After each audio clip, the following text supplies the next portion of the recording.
దేవా, ఇంటర్వ్యూకి వెళ్తున్నాను. ఇది ఎలాగైనా ఓకే అవ్వాలి. ప్లీజ్ దేవా, నాకు ఎలాగైనా ఈ జాబ్ ఓకే అవ్వాలి. నీ దయని నా మీద ఉంచు తండ్రి. Miss Sara? Yes sir. Sorry ma'am, you may go now.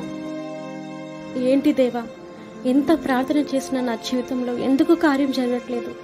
నేనేం తప్పు చేశానని నా ప్రార్థనకు జవాబు ఇవ్వట్లేదు. నేను అన్ని విషయాల్లో నమ్మకంగానే ఉన్నా కదా. ప్రతిదీ నెగిటివ్గానే జరుగుతున్నప్పుడు నేను ఎలా నీ పట్ల విశ్వాసం, నమ్మకం పెంచుకోగలను? ఎంత ప్రార్థన చేసుకుని ఇంటర్వ్యూకి బయలుదేరినా ఇది కూడా రిజెక్ట్ అవుతుందేమో అనే భయం. అక్కడికి వెళ్ళేసరికి అదే నిజం అవ్వటం. నేను అనుమానపడుతున్నానని జరగట్లేదా? లేక నా జీవితంలో అసలు కార్యం చేయొద్దని అనుకుంటున్నావా దేవా? నా చెయ్యి విడిచిపెట్టేసావా తండ్రి? నేనెప్పుడు నీ మీద నమ్మకంతోనే ఉన్నాను కదా. అమ్మా సారా, ఏంటమ్మా ఇక్కడ కూర్చున్నావు? పాస్టర్, ఏం లేదు పాస్టర్, ఊరికే ఇలా కూర్చున్నాను. పర్లేదు చెప్పమ్మా, నీ గురించి నాకు తెలీదా? ఎలాంటి సందర్భంలో అయినా చురుకుగా, చలాకీగా ఉండేదానివి. ఎంత డల్గా కూర్చుంటే ఊరికే కూర్చున్నానంటే ఎలా నమ్మగలను చెప్పు?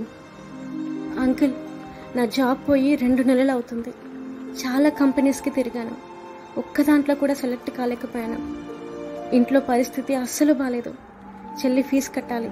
ఇన్స్టిట్యూట్ నుంచి ఒకటే కాల్స్ వస్తున్నాయి, కట్టకపోతే ఎగ్జామ్స్ రాయనివ్వమని. ఎంత ప్రార్థన చేసినా ఎందుకు దేవుడు జవాబు ఇవ్వడం లేదు? ప్రసంగి 3వ అధ్యాయంలో ఒక మాట ఉంటుంది, ప్రతిదానికి ఒక టైం ఉంటుంది అని. దేవుడు మౌనంగా ఉన్నాడు అంటే 2 కారణాలు ఉండొచ్చు. ఒకటి, నువ్వు కోరుకునే దానికంటే గొప్పదేదో నీకు ఇవ్వాలని అనుకుంటున్నాడు అని. రెండవది, నువ్వు కోరుకునేది నీ జీవితంలోకి వస్తే అది నీ జీవితాన్ని నాశనం చేస్తుంది అని.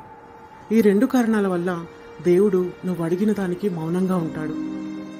కొంతమంది ఇదే కావాలని దేవుణ్ణి గట్టిగా అడుగుతారు, దానికోసం ఉపవాసాలు చేస్తారు, ప్రార్థనలు చేస్తారు. కానీ దానివల్ల ఫ్యూచర్లో నీకు ప్రాబ్లం వస్తుంది, నీ జీవితం పాడవుతుంది అని దేవుడికి తెలుసు. కాబట్టి నువ్వెంత అడిగినా నీ మనస్సు మారేంత వరకు ఎదురు చూస్తాడు, కానీ ఇవ్వాలని అనుకోడు. కానీ కొంతమంది అలాగే మొండిగా ప్రవర్తిస్తారు. దేవుని ఉద్దేశం ఉందా లేదా ఏం పట్టించుకోరు, అడిగింది కావాలి అంతే. అలాంటి వారికి దేవుడు ఇస్తాడు, కానీ తరువాత దాని పర్యావరణం కూడా అనుభవిస్తారు. మళ్ళీ అప్పుడు నిందించేది కూడా దేవుణ్ణే, ఎందుకు నా జీవితంలోకి తీసుకొచ్చావు అని. ఇంకా మొదటిదానికి వస్తే ఎంతో ప్రార్థిస్తారు, దేవుని ఉద్దేశం కోసం ఎదురు చూస్తారు, అన్ని విషయాల్లో నమ్మకంగా ఉంటారు. అయితే వీళ్ళ విశ్వాసాన్ని బట్టి, దేవుని పట్ల వీళ్ళకున్న నమ్మకాన్ని బట్టి దేవుడు వీళ్ళ జీవితంలో గొప్పది ఏదో చేయాలని అనుకుంటాడు. ఈ క్రమంలో విశ్వాసానికి కూడా ఒక పరీక్ష ఉంటుంది. ఇన్ని రోజులు నమ్మకంగా విశ్వాసంతో ఉన్నావు కదా తల్లి, ఇంకొంచెం నమ్మకంగా ఉండు, నేను నీ జీవితంలో గొప్ప బహుమానం ఇవ్వాలని అనుకుంటున్నాను అని ఆయన కూడా ఆ కార్యం జరిగే సమయం కోసం ఎదురు చూస్తూ ఉంటాడు. ఒక్క మాట చెప్తానమ్మా, లోకానుసారమైన ప్రేమలన్నిటిలో తల్లి ప్రేమ గొప్పది అని అంటారు. అయితే దేవుని ప్రేమలో ఆ తల్లి ప్రేమ 1%. అంటే ఒక కన్న తల్లి తన బిడ్డ కోసం ఏమైనా చేస్తుంది, ఎంత మందినైనా ఎదిరిస్తుంది, తన సర్వం తన బిడ్డ కోసం ఇవ్వాలని అనుకుంటుంది. దేవుని ప్రేమలో 1% ప్రేమ కలిగిన తల్లే అంత చేస్తున్నప్పుడు 99% ఎక్కువ ప్రేమ కలిగిన దేవుడు ఎలా చేయి విడిచిపెడతాడు? ఎలా నిన్ను వదిలేస్తాడు?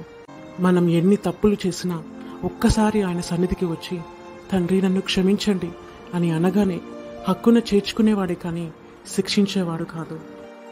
అలాంటిది ఎప్పుడూ ఆయన సన్నిధిలో ఉండటానికి ఇష్టపడి ఆయన్ని నమ్ముకుని విశ్వాసంతో దేవుని కార్యం కోసం ఎదురు చూసే నీ జీవితంలో గొప్ప కార్యం చేయకుండా ఉండగలడా? ఇన్ని రోజులు ఓపికగా ఎదురు చూసావు, ఇంకొంచెం ఓపికను, విశ్వాసాన్ని, నమ్మకాన్ని తెచ్చుకో. ఏది ఏం జరిగినా, పరిస్థితులు ఎలా ఉన్నా నిన్ను విడిచిపెట్టను దేవా, నా జీవితంలో మంచి జరిగినా చెడు జరిగినా నేను నీ చేయి పట్టుకుని నిలబడతాను అని ఆయనకు మాట ఇవ్వు.